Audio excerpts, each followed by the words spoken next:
casser les codes un peu. Ah, c'est Nizzar, moi je... C'est bon? C'est bon, elle a fait...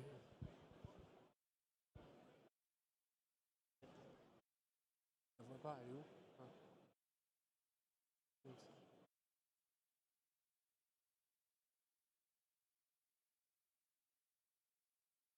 Ah. I have a dream.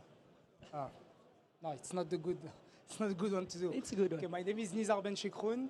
Hey, my name is Benich. And my This name is is- Vincent Perez. Okay, Nice so to meet you all.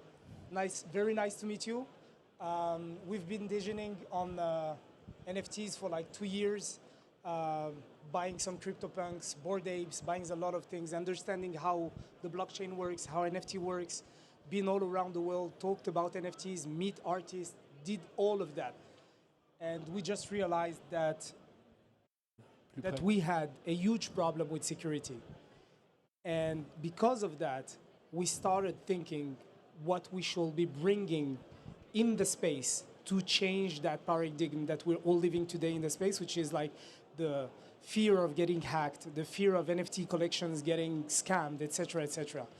And what I have been doing for the past 2 years, I have been trying to build models to disrupt a lot of industries. So we were starting with foundations and big organizations like United Nations. How can we help them to raise funds with NFTs faster? And they all tell you the same thing. How do we securize all this? And then we started by partnering with Berexia, which is a huge company in Web2. They are securizing a lot of big companies like Société Générale, working with the army, etc. And we went to them and we showed them the problems that we've had. And they said, okay, can you onboard us in Web3? And we said, of course, we can do that. And I started by helping my really, really good friend, Ben, that I didn't see for 15 years. And we've been in school here in Paris together. I onboarded him remotely on Web3 and NFTs. We can say that, yeah. And he that's true. created a huge collection called Katmonstarz. So he's going to be telling us about his experience and his problems. And Vincent is going to come with the tools and the things that he prototype we're creating working to change the security problems. Thank you, bro. Hey, good morning, everybody. I'm super happy to be here and super happy to meet you, everybody. I hope you enjoyed the place. So my name is Benjamin, and I founded a project and have now minted 2 collections. And about security, what we want to know is like, when you are a founder, you are in charge, you know. You have a community coming up, and you want those guys to feel safe. That's the main point. And sometimes it's hard, and you have to find solutions. So 2 points interesting in here is the safety of the community and the safety of your own project, I mean, technically. So first, let's talk a little about the smart contract that you all know, because when you're about to mint a project, you know that you are using a smart contract. And that smart contract can have some vulnerabilities. So, in fact, you have to be sure that everything is so fucking clear and all right that nobody gonna have any problem when the mints come up. So to do that, we found that, like, I'm gonna tell funny stories, and because that's my experience. Yeah, So that's the best you can do. It's like sharing the experience that you've had with the mints, because I understand that the first thing that you say is, how do I protect my customers? This is the first thing. exactly. But how do you protect also the mint itself? Exactly. So it's a two-way. You know, you have to protect the community, but you have also to protect the project, the contract, and all the technology. So what we did lately on our last mint, Catwalkers, it was a dynamic NFT. So we're creating a DApp, a decentralized application that allow people to play. You know, and when you do a little game on the mint day, nobody else that your community can play that game. So what you're scared of on the mint day is like many bots will come up and mint your project, especially if it's a free mint, for example. You decide to onboard many people and you do a free mint. So you know many people will come up and mint, but also you know that bots, you know, like hackers, they'll come up and mint all your project if it's not secure. So what we did for fun is creating a dynamic interactive project that allow people to play.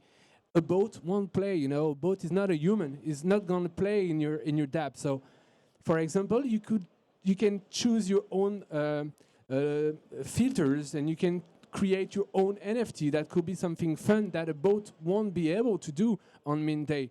And other thing we did is very funny because it's about cats, and we created a little captcha, or people have to say a little song like and then imagine thousands of people minting at the same time and all in their rooms saying to try to mint. So a bot won't do that. So what I'm telling right here is find a way to please your community by something fun, and start to think as a founder at something that bots can do. Because if you just do a mint, like someone gonna click it, everybody can do that. So if you're about to create a project, or if you're about to launch something, try to do something fun and try to imagine that what a bot can do and what a human can. I think what is very important to say here is that Ben is absolutely not a technical guy. Like, he's not a geek at all. He used to sing and do funny stuff, and but he's not a geek. I'm an entertainer, you know. He's just creative. So he was like, we have a problem. How do we find a creative way to skip the bots? And you just have to think outside of the box. Like, if you do something very technical, the guys that are more technical than you are gonna screw you. Yeah, excuse my French, but they're gonna literally screw your collection. And most especially if it's a free mint. It happens with POAPs. Like, if you drop a POAP, you think, okay, it's a cool thing. People are coming to my event, they receive a POAP. But at the end of the day, you have bots that have only one goal: scrap that and try to put it in second market. It doesn't have like a consciousness. So you just have to be really creative. And that's why we have Vincent here. He's gonna come with few ideas that they had with big companies and that they launched. No, exactly. So that's why I think Ben's experience is a very good, example. Your mic like that so that we hear you well. Okay. Just like, hip hop, Yeah, like hip hop, like yeah, yo. yo. I do believe you can do it this way. Okay, let's do this way. No, but so I'm Vincent Perez. So I'm a product manager for Berexia, and we work a lot on gamification. I think that was one of the very good point that was mentioned by Ben here. It's to those kind of actions that can a little bit annoy someone in a user experience. For example, to do a CAPTCHA is not always a good thing. It's a step. It's another step, an additional step in your customer journey. And we are working a lot in adding some gamification, like the meow thing that Ben was just mentioning. And I wanted to ask you also a little bit very quickly if that's something that you would be willing to do. Also, that would not, I would say, prevent you from going ahead, etc. So just to have your... Yeah, how to create this dynamically, like not just us coming here and fooling around. Like, is anyone here launching or has launched a NFT collection right here? Can you like raise your hand? Oh, that's really cool. Come with us.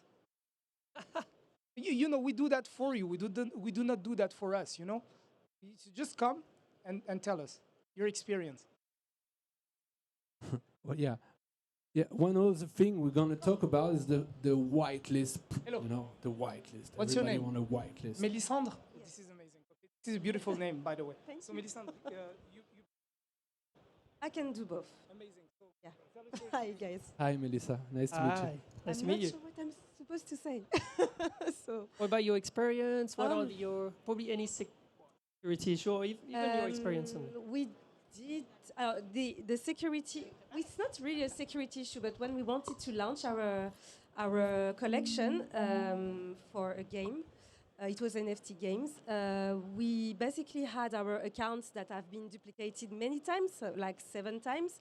So when we were ready to launch our own NFT, our accounts or the name of our project was taken many times. So we had to change everything, and that was a problem. But it's not purely security issue. It's just that people who believed we had launched our NFTs, they actually bought Fake account. NFTs from Fake. fake accounts. Yeah.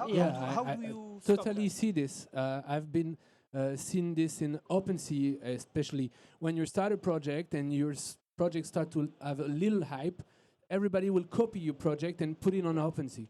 So it will get confuse your minters and your community, and they don't know. And so they click and they can buy a fake NFT. So the big solution you have there are two solutions. You can report this to OpenSea, or you can basically DMCA the collection. So DMCA Act is Copyright Act. Yeah. it's can you tell it? Yeah. Copyright Act. Yeah. It's a copyright act. So you're just saying to OpenSea basically, I have the right of that collection, and that other collection is a fake. So you fulfill a form and you say, I'm DMCA this collection as a fake, and I'm the real one. And OpenSea won't play with it. Yeah, They go in yeah, to but that's shut a huge down. problem in the space because they're not protecting the customer at the end of the day. The customer is just like feeling a comply afterwards. What you want is like, what do you build beforehand so that this is not happening? Yes. Because OpenSea is going to give you a blue check after 100 ETH that you make. So what kind of solution can you come up with? So in this kind of things, basically we work a lot on these kind of KYC, know your customer. So it's as of now there's no magic solutions, but what we are working on is a prototype that can analyze also your behavior on the chain. Also can identify if you are fraud or basically identify if there is a risk that you are not the right person, so it can alert the admin and all and this stuff. That's a prototype at this stage, but that's the thing. I have one thing to add on this.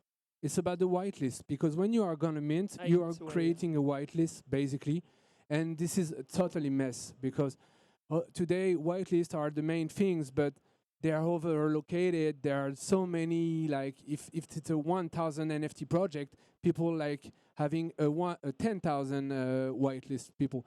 So how to secure that, you know? Because you try to secure it, you want your project to grow, so you're doing giveaways and stuff, and you are hiring a collab manager. The collab manager will go in every community and say, hey, I have whitelist spot for you. You have to tweet it, and you have to like it, and this post and that. You end up with 10,000 addresses. That in those 10,000 addresses, you don't know nobody of those customers. You know, you don't know anything. So we find out a solution on that with 2.5 development, and I know you are developing something like that. Yeah. You can analyze those wallets, you know. The behavior on the chain, Yeah, you can check the behavior on the chain. If imagine you have 10,000 wallets, you can analyze and say if those wallets have done some transactions or not.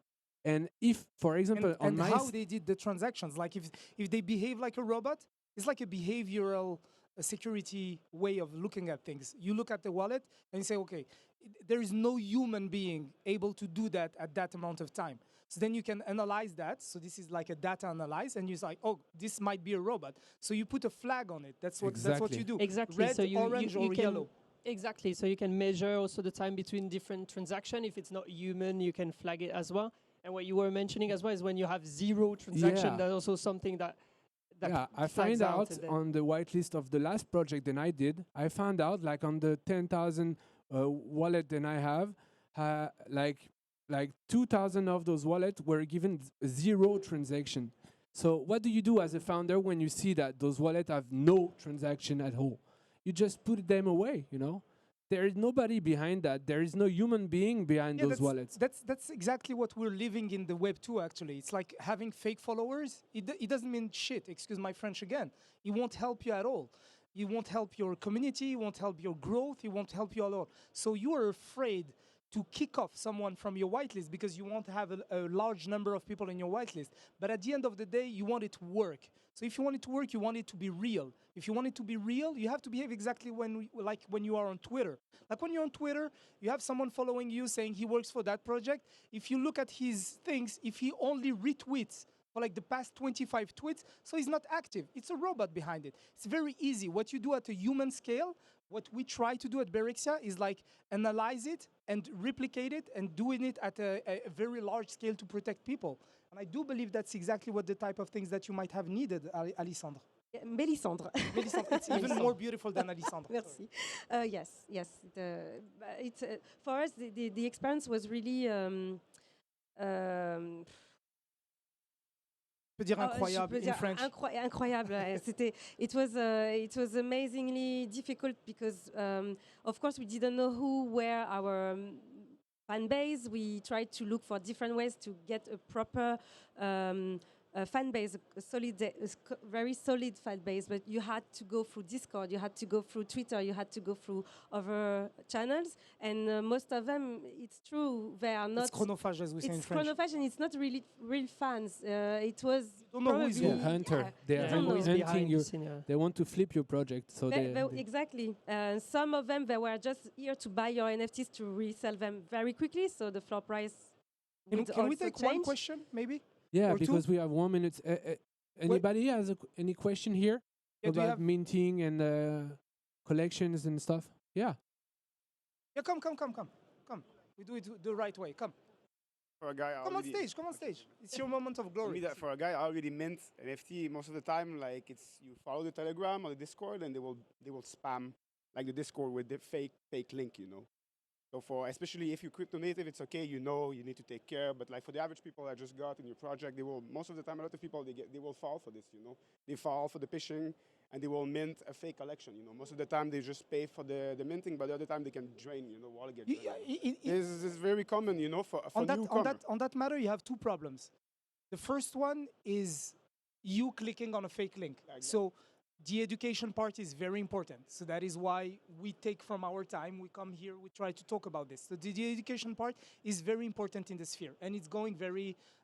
Everyone is educating his peer. That's the first part. The second part is a behavioral, a human being behavior, which is I got scammed. I'm gonna sell it.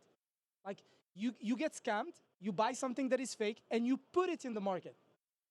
And that is, I believe, another part of education is like being human being to human beings, and that's the thing to do. What does that mean? For me, it means it's amazing. No, it doesn't mean that. Amazing. Okay, thank you so Thank much. you. Thank you so much, guys. Thank you Thank for you, your presence. everybody. Thank you very much. For your time. Moi, j'ai